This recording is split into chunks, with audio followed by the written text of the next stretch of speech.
Good morning and welcome back to English 1101. I'm so glad you're here and thank you again for your excellent work last week on reading the two articles from Unit 2, which were Jody Keisner's Word Salad and David Sedaris's Me Talk Pretty One Day. Again, we're reading through these essays carefully and closely because careful, close reading will yield careful, concise, and specific writing, right? So we're looking at these essays and trying to identify specific techniques that are notable for this genre of autoethnography. Thank you so much for all contributing to this collaborative reading document in your specific groups. And so while you were reading, of course, it's always great to have some sort of purposeful idea, purposeful prompts to be thinking about and framing the way that you're reading the essays. So group one, thank you so much for thinking about how Sedaris and Keisner construct themselves as characters.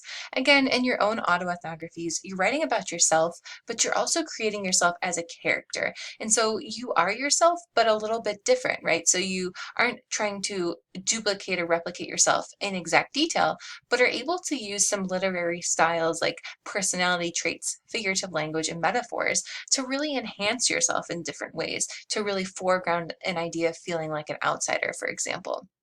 And so thank you to group one. You've come to the conclusion that Sedaris uses comedy and sarcasm in his writing to show emotion and personality. Absolutely.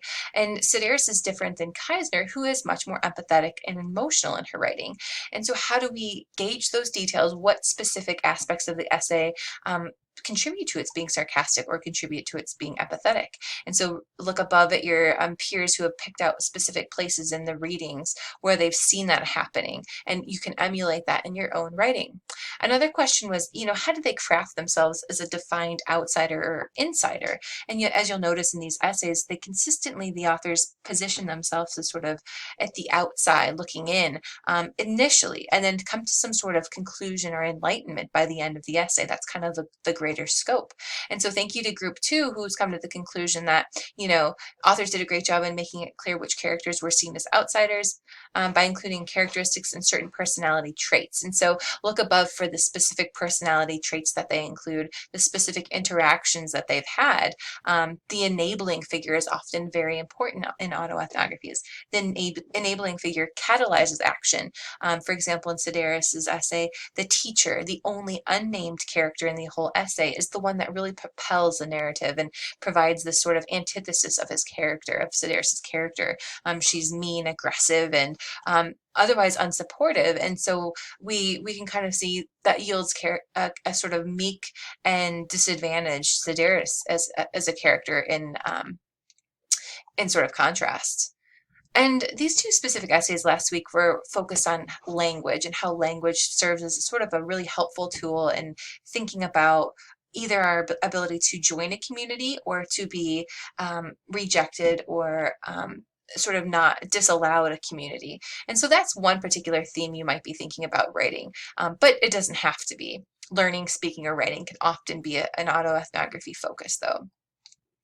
And finally, what is the takeaway from each essay? And so thank you so much, Artica. You've summarized this really well. You said initially Sedaris experiences a difficult time adjusting to the culture and understanding the French language. Absolutely. However, through trial and continuous insults from the instructor, he eventually gains a sense of comprehension. Good. So the organization of the essay moves from sort of outsider looking in, someone who's not mastered the language and feels uncomfortable, to someone who's much more comfortable speaking the language and reaches some sort of understanding of not only what he's speaking, but of the sort of culture surrounding him.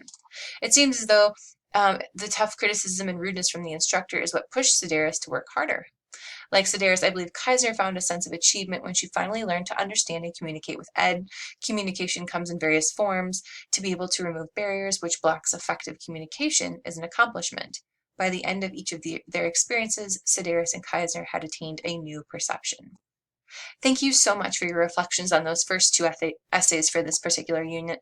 To close out our autoethnography unit this week, we're going to be reading two more essays, one by Lars Einar on dumpster diving and one by Dina Mengestu on Home at Last. It's sort of the immigrant experience. And so what I'd like you to do for this week is to read through each of these essays, thinking about, how you describe things in your essays. You often begin with kind of a bare bones, maybe sketch of what you're going to be writing about. That's what our sort of Google site was for last week, just an initial sketch, some ideas. But what do we do in terms of filling those ideas in with evidence? How do we begin to develop and sort of shape this writing? So let's look at how Lars Einar and Dino Mengestu work in details within their own autoethnographies. Each are quite different from the other. So for this week, what I'd like you to think about as you're reading is the three questions. What's this author trying to accomplish?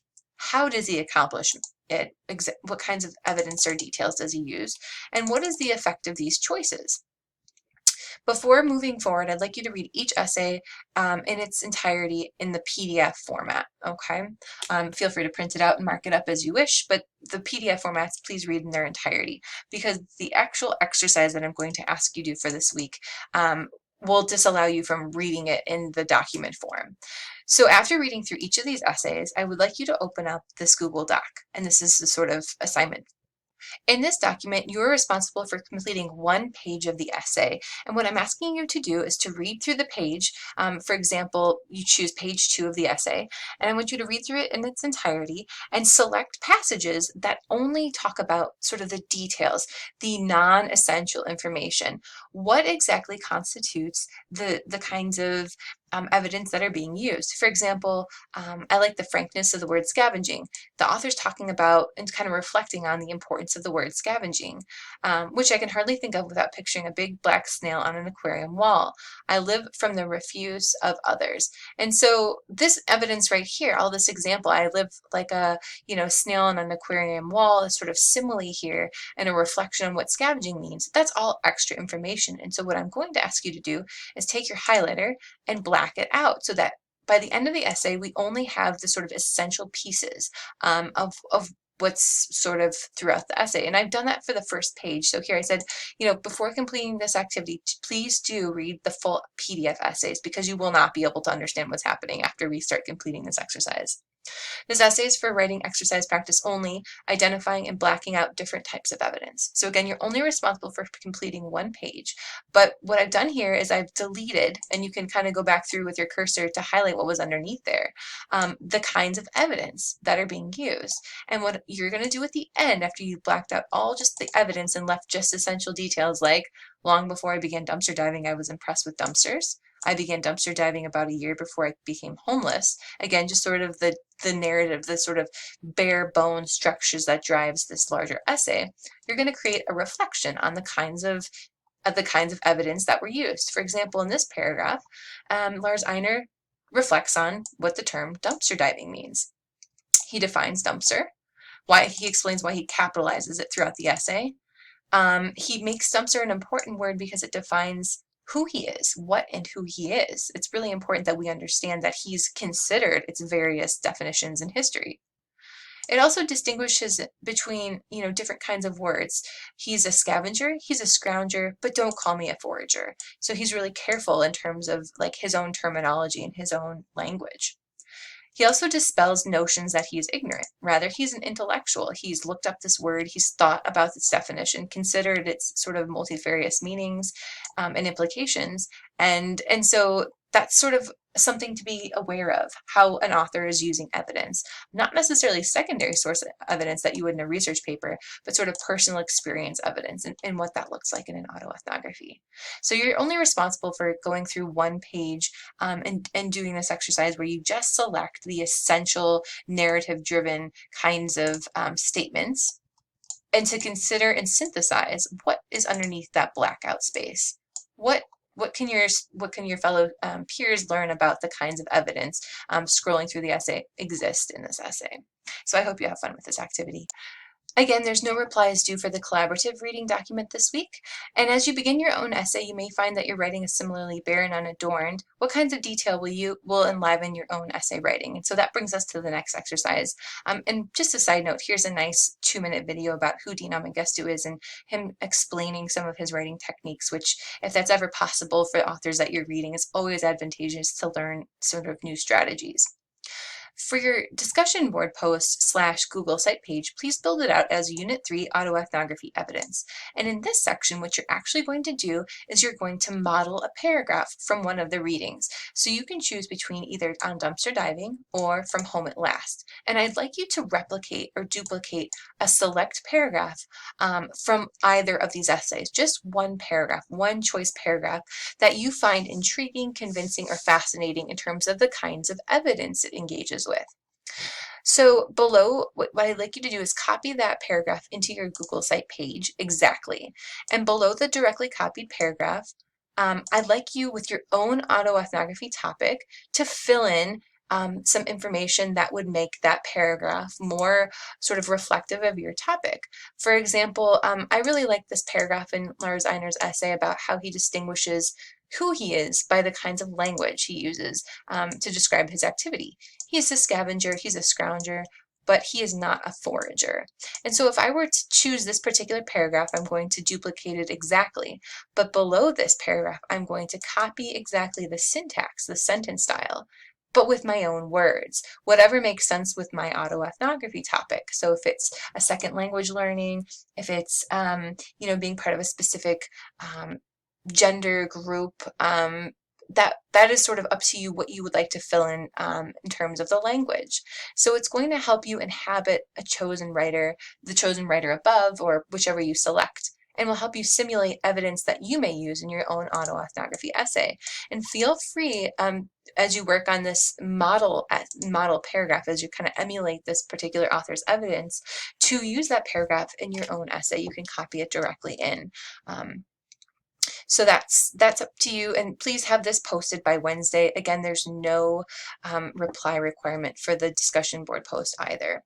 The last piece of the puzzle is I'd like you to fill out the summary chart. I want you to fill out just one square of this larger summary chart that helps us think about what we've learned in this unit.